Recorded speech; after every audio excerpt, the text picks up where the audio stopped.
इस बीच बड़ी खबर आ रही है, पाकिस्तान के हमले का भारतीय सेना ने जबरदस्त जवाब दिया है।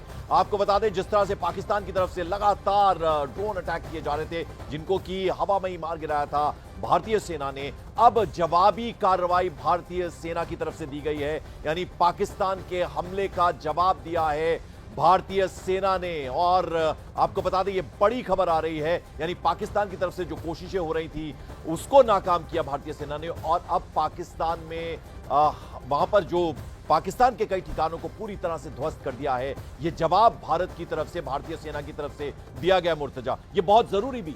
देखिए, ये अब जिस तरह हम देख रहे हैं कि पिछले 2 दिन से पाकिस्तान अटैक कर रहा था, आज भी उसने अटैक किया है, तो भारत से इस तरह का जवाब मिलना पाकिस्तान को जरूरी था। और भारत ने अटैक जो किया है, जो लोकेशन है वो हमें जल्दी पता चल जाएंगी किस जगह पे ये हमले हुए हैं। और पाकिस्तान देखिएगा, पीओके का भी इलाका है जी, पीओके तो है जो वहां पर उसके कई अड्डे हैं आतंकवादियों के, तो उनको तो पहले भारत ने निशाना बनाया है।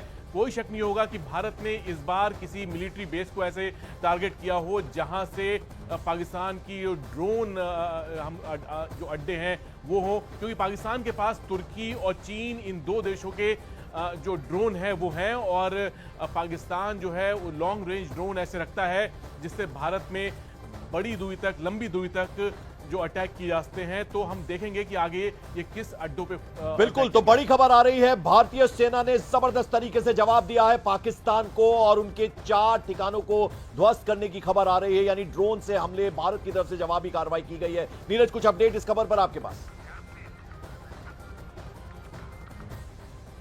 देखिए, बिल्कुल जिस तरह की कार्रवाई की गई थी पाकिस्तान की तरफ से, पंकज बार बार कह रहा हूं, भारत बार बार इस बात को दोहरा रहा है कि उसी तरह की जवाबी कार्रवाई की जाएगी। कितना नुकसान पहुंचा है पाकिस्तान को, ये आधिकारिक तौर पे जानकारी न तो अभी तक डिफेंस की तरफ से, क्योंकि डिफेंस मंत्रालय की तरफ से जो जानकारी आई है अभी अब से थोड़ी देर पहले, सेना की तरफ से माफ कीजिएगा, जो जानकारी आई है उसमें ये साफ कहा गया कि 26 लोकेशन में भारत पे हमले हुए हैं। एक खेदजनक भी जताया गया कि एक सिविलियन पॉपुलेशन पे जाकर ड्रोन गिरा, कुछ लोग घायल हुए हैं, किसी की कोई हताहत होने की खबर नहीं, अच्छी बात है। लेकिन पाकिस्तान में उसी तरह की कार्रवाई, जिस तरह की कार्रवाई उन्होंने की है, भारत उस तरह की कार्रवाई उन पर करता है। और जब ये पाकिस्तान की तरफ से हमला किया गया पंकज, तो जरूर पाकिस्तान ने भारत के किसी मिलिट्री स्टेशन को भी निशाना बनाने की कोशिश की होगी, स्ट्रैटेजिक लोकेशन को भी निशाना बनाने की कोशिश की होगी। तो उसके जवाब में भारत ने भी कोई ऐसा जवाबी कार्रवाई किया होगा कि जैसे कल रात को एक ड्रोन ने 4 ड्रोन को छोड़ा जिसपे आर्म थे, यानी हथियार थे, और वो जाकर पाकिस्तान के एक एयर डिफेंस रडार सिस्टम को नष्ट करता है। तो हो सकता है पाकिस्तान को और आज रात नुकसान हुआ होगा, लेकिन उसी तरह की कार्रवाई की गई है पंकज, जिस तरह की कार्रवाई पाकिस्तान की तरफ से भारत के खिलाफ की गई है। बिल्कुल मुर्तजा, और हम देख रहे हैं कि रात का इंतजार करता है पाकिस्तान, और कल हमने देखा, उससे पहले एक दिन देखा, और आज भी लगातार वो कोशिशें पाकिस्तान की तरफ से हो रही हैं। लेकिन S-400, जरा हमारे दर्शकों की जानकारी के लिए, क्योंकि हम सब S-400 के बारे में, बहुत सारे हमारे दर्शक उत्सुक हैं, रूस से हमने ये लिया था और जबरदस्त तरीके से हमारा एयर डिफेंस सिस्टम जो है वो काम कर रहा है, और एक से जितने भी हमले पाकिस्तान की तरफ से हो रहे हैं उसको पूरी तरह से नाकाम कर रहा है, नेस्तनाबूद। देखिए, S-400 इस पूरी कार्रवाई में इस्तेमाल मेरा मानना है कि नहीं किया गया है। इसका जो रडार है वो ज़रूर इस्तेमाल किया है भारत ने। अब S-400 के बारे में मैं कुछ थोड़ी सी बुनियादी बात बताता हूँ कि भारत ने रूस के साथ 5 ऐसे एयर डिफेंस सिस्टम के लिए सौदा किया था। अभी भारत में 3 जो हैं तैनात किए जा चुके हैं।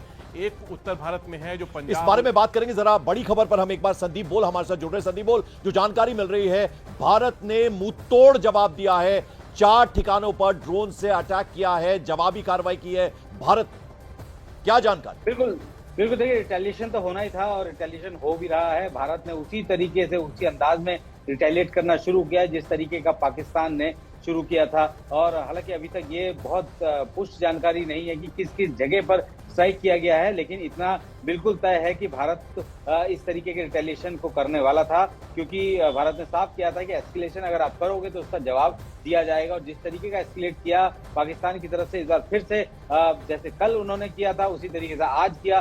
पैटर्न ऑलमोस्ट सेम है, पैटर्न में किसी तरीके का कोई बदलाव नजर नहीं आया है। उसी तरीके से अलग अलग लेवल पर, यानी 1 2 3 फेजेस में इस तरीके के ड्रोन को जो है अटैक किया गया, इनको अटैक के जरिए यहाँ भेजा गया। ज्यादातर जो ड्रोन्स हैं उनको न्यूट्रलाइज किया गया और एयर डिफेंस सिस्टम ने उनको पकड़ा।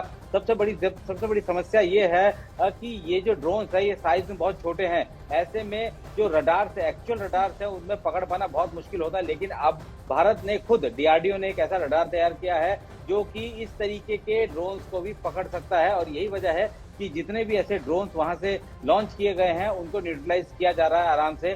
खास बात यह है कि जो पाकिस्तान की कोशिश ये थी कि वो जो है एसिमेट्रिक वॉरफेयर, यानी कि जिस तरीके एक वॉर जिसमें कोई सिमेट्री नहीं है, यानी कि अगर वो महज 10,000 का एक ड्रोन फेंकता है और उसके बाद यहाँ से भारत उसको एंगेज करने के लिए महंगा जो एयर डिफेंस सिस्टम यूज करता है, तो जाहिर सी बात है कि उसका जो है सीधा तौर पर बोझ जो है भारत के ऊपर पड़ता है। यही शायद उसकी एक बड़ी वो नीति है और यही वजह है कि उसने इस तरीके के ड्रोन्स का अटैक करना शुरू किया है। एक तरीके से हम कह सकते हैं कि पाकिस्तान की तरफ से एक जो स्वार्म ड्रोन है, क्योंकि हम लोग तस्वीरों में देख रहे हैं कि एक साथ 5-6 ड्रोन जो है वो एक साथ आ रहे हैं, 8-10 ड्रोन एक साथ आ रहे हैं। बेसिकली ये एक स्वार्म ड्रोन है। स्वार्म ड्रोन का अटैक जो होता है वो बिल्कुल अलग होता है, सिंगल जो ड्रोन होते हैं उससे बिल्कुल अलग होता है। इस पूरे स्वार्म ड्रोन में एक मदर ड्रोन होता है जो कि सारे ड्रोन को जो है वो उनको कांटेक्ट करता है और उनके साथ जो है वो उड़ान भरता है और उसको जो है ग्राउंड से उसको ऑपरेट किया जाता है।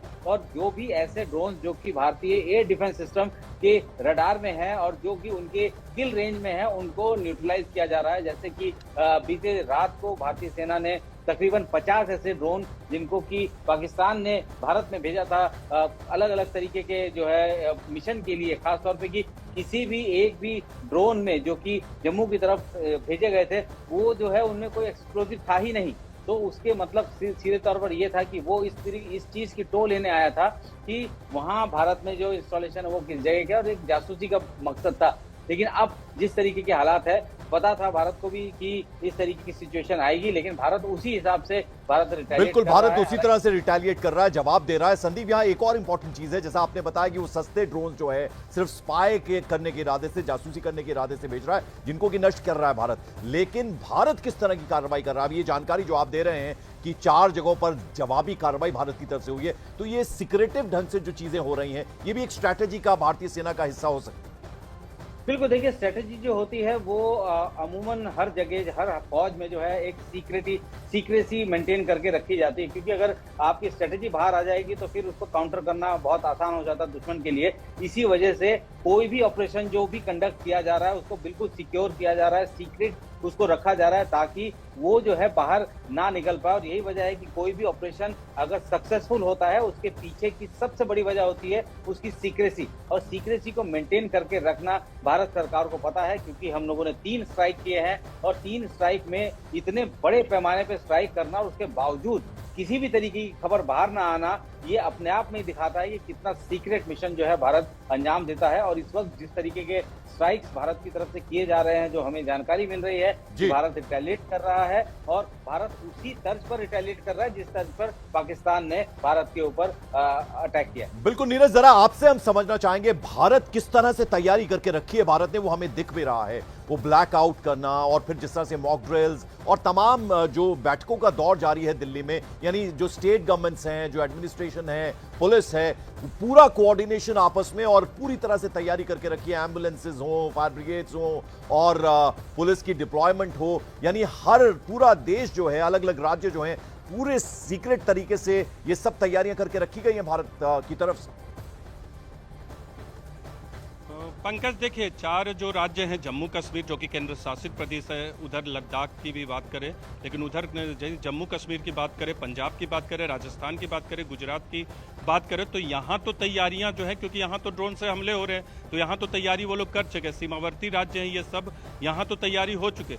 दूसरे राज्यों में भी हर तरह की तैयारियां, मॉक ड्रिल किया गया, देखा आपने, कई स्तर पे प्लानिंग हो रही है। एक पहली प्लानिंग जो सर्वोच्च लेवल पे हो रही है वो प्रधानमंत्री के नेतृत्व में मीटिंग के जरिए हो रही है, जिसमें तमाम जो है खासकर डिफेंस, इसके अलावा डिप्लोमेटिक और तीसरा घरेलू लेवल पे हम क्या कुछ करें उसके बारे में बात हो रही है। लगातार बैठकों का जो नतीजा है वो यही है। दूसरी अहम बात कि एक तरफ दूसरे मोर्चे पर डिफेंस के जो अधिकारी हैं, रक्षा मंत्री राजनाथ सिंह के नेतृत्व में, और दूसरी तरफ विदेश मंत्री एस जयशंकर के नेतृत्व में डिप्लोमेटिक तौर पे जो है भारत अपने अपने जो तैयारी है उसको कर रहा है, ताकि आप दूसरे देश के राजनयिकों को भी बता सके और यहाँ जमीन पे जो भारतीय सेना कार्रवाई कर रही है वो भी की जा सके। तीसरी अगर बात करें तो राज्यों के स्तर पे राज्य प्रशासन जो है, राज्य सरकार है, उनकी तैयारी है, वो बहुत सारी तैयारियां कर रहे हैं ताकि अर्धसैनिक बलों के साथ बहुत जगह आर्मी के साथ मिलके अपनी अपनी तैयारियों को अंजाम दे रहा है। जैसे अभी आपने ब्लैकआउट का जिक्र किया, जिस तरह से पूरा अंधेरा कई शहरों में छाया हुआ था, उससे इस बात की तस्दीक लगती है कि न सिर्फ केंद्र सरकार बल्कि इस मौके पर राज्य सरकार और सबका एक ऐसा कोऑर्डिनेशन है जिसकी वजह से जो ड्रोन हमले हो भी रहे हैं, मान लीजिए जिस घर पे गिरा था उस घर का व्यक्ति अगर बाहर होता तो उसकी मौत हो सकती थी। जैसे 7 तारीख को आपको याद होगा जब शेलिंग हुई थी, जिसका जिक्र आज विदेश सचिव ने भी किया कि वो बच्चे जो थे वो स्कूल के बगल में गिरा, इसीलिए वो 2 बच्चों की मौत हो गई, शायद वो बाहर रह गए थे। इस तरह की लोकल तौर पे जानकारी सामने आई थी। तो आपकी तैयारी अगर रहेगी तो आप इस तरह के हमले से बच सकेंगे। तो हर लेवल पे तैयारी है। अगर एस्केलेट बहुत ज़्यादा करता है तो भारत तैयार है और किसी भी दिन पाकिस्तान पे भारत भारी पड़ेगा। बिल्कुल। और मुर्तजा, आप जैसे प्रेस ब्रीफिंग जो होती है विदेश मंत्रालय की तरफ से बहुत इंफॉर्मेटिव होती है, उसमें पता चलता है कि भारत की क्या स्ट्रैटेजी रही, भारतीय सेना ने क्या कुछ किया। हमने कल भी देखा, परसों भी देखा था, आज भी हम देखेंगे। बिल्कुल संभव है कि विदेश मंत्रालय एक और ब्रीफिंग करेगा, आज उसकी भी खबरें आ रही हैं। और ये 100% फुल प्रूफ हमारा इंतजाम है, जो सुरक्षा कवच हमारा है। लेकिन ये जो फिरोजपुर में आज ये जो हुआ है, ये यानी इतनी गुंजाइश बच जाती है, फिर भी आप कितनी भी तैयारी करें। देखिए, भारत का जो रिस्पांस रहा है बहुत ही कैलकुलेटेड रहा है। जिस तरह पाकिस्तान ने अटैक किया है उससे डबल ताकत से भारत ने जवाब दिया है, लेकिन ऐसे ही ठिकानों को निशाना बनाया है जो सिविलियंस नहीं है, जो मिलिट्री नेचर के हैं, उस जगह पर अटैक किया है भारत ने, या फिर आतंकवादी जो अड्डे हैं वहाँ पे अटैक किया है। अब यहाँ पर है कि फिरोजपुर में जो हुआ, अब उसको आप इस तरह देखिए कि कोई भी जब स्वार्म अटैक होता है, मतलब एक साथ आप कई ड्रोन या किसी जब फायर करते हैं तो उसका जो सक्सेस रेट होता है किसी भी एयर डिफेंस सिस्टम का, वो 100% नहीं हो सकता। उसमें हमेशा एक गुंजाइश रहती है कि कोई ना कोई जो दुश्मन का हथियार जो है, दुश्मन का वेपन है, वो आपके एयर स्पेस में पेनिट्रेट कर जाए और आप उसको रोक ना पाए। लेकिन जैसे आयरन डोम है, उसके सक्सेस रेट को 98% कहा जाता था, लेकिन जब हमास ने मारना शुरू किया, 50 से 60 रॉकेट जब उसने एक साथ दागे, तब उसका सक्सेस रेट जो है वो कम हो जाता था। तब कई बार ऐसा हुआ है कि 80% ही रॉकेट को रोक पाया और बाकी जो है रॉकेट वो गिरते थे। तो यहाँ पे जो इस तरह के हमने देखे अटैक, उसमें मुमकिन है कि इस तरह के जो ड्रोन है वो आकर गिरे और उससे नुकसान हुआ है। बिल्कुल संदीप, जो एलओसी के इलाके हैं यानी बॉर्डर के इलाके हैं, वहां से कुछ अपडेट अभी मिल पाया है आज अभी तक? क्या अपडेट है आपके पास वहां से? देखिए, एलओसी के इलाके में उस दिन से लगातार शेलिंग हो रही है और इस बार जो शेलिंग चल रही है वो हाई कैलिबर के वेपन सिस्टम है, यानी कि वहाँ जो है बड़े आर्टिलरी गन्स जो है उनका इस्तेमाल किया जा रहा है। और जिस तरीके से, जिस नेचर से वो स्ट्राइक कर रहे हैं, जो अटैक कर रहे हैं, उससे दुगने ताकत से भारतीय सेना जवाब दे रही है। चूंकि हम लोगों ने ये देखा है कि जब पिछले 4 साल से जिस वक्त जो सीज फायर था उस दौरान सारी तोपें शांत थी, लेकिन इसी पिछले महीने की शुरुआत से ही सीज फायर का उल्लंघन पाकिस्तान ने करना शुरू किया। और उसके बाद जिस दिन भारत ने स्ट्राइक किया उस दिन जो है पाकिस्तान ने ताबड़तोड़ तरीके से आर्टिलरी गन का इस्तेमाल किया। पहले दिन, यानी कि पहले दिन ही 20 अलग अलग लोकेशन पे आर्टिलरी गन का इस्तेमाल किया गया। आर्टिलरी गन के साथ साथ जो मोटार है, मोटार का भी इस्तेमाल किया गया। स्मॉल वेपन तो तभी से चल रहे हैं जब से पहलगाम में अटैक हुआ, उसके बाद भारत का जो है डर उसको लगने लगा। तो इस वक्त जो है बहुत सारे ऐसे इलाके हैं जहाँ पे शेलिंग चल रही है। लेकिन मैं बताना चाहूंगा कि जो पहले दिन जिस दिन हुआ था, यानी कि जब 7 तारीख को हम लोगों ने स्ट्राइक किया, उस रात को बहुत तीव्र तरीके से स्ट्राइक किया गया। बहुत तेज जो है वो उनका इंटेंसिटी बहुत ज्यादा हाई थी, लेकिन अगले दिन आते आते वो इंटेंसिटी कम हो गई। और जो पहले दिन जो उन्होंने जो अटैक किया था, जो उन्होंने आर्टिलरी फायर किए थे, उसमें से बहुत सारे ऐसे लोकेशन हैं अगले दिन जो है वहां पे कम हो गए स्ट्राइक। वहां पे बहुत से ऐसे लोकेशन जहाँ पे स्ट्राइक कम हुई, कहीं और कभी कहीं कहीं जो है छुटपुट स्ट्राइक हो रही है। तो इस वक्त भी जो हमें जानकारी मिल रही है कि शेलिंग जो हो रही है, लेकिन जो पहले जो लगातार शेलिंग का जो एक सिलसिला पाकिस्तान की तरफ से जारी था, वो अब जो है छुटपुट जो है वो करना शुरू हुआ।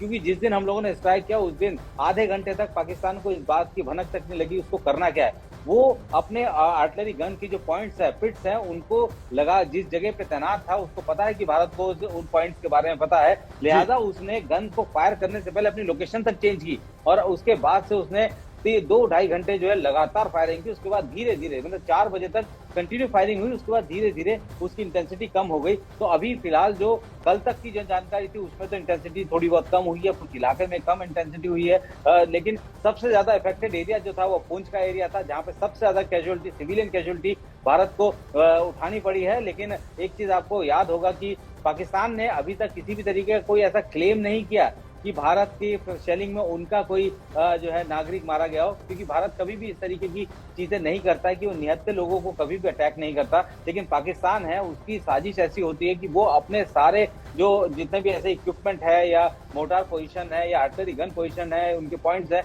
वो रिहाइश के इलाके में ही बनाता है, ताकि जब भी कोई उधर से राउंड फायर हो तो जब रिटेलिएशन हो तो उनके सिस्टम को भले ही ना लगे लेकिन उसके आसपास जो कोलेटरल डैमेज हो वो चाहता है। और इसी वजह से वो अपनी पोजीशन को उन सब जगह पे बनाता है जहां पे कि रिहाइश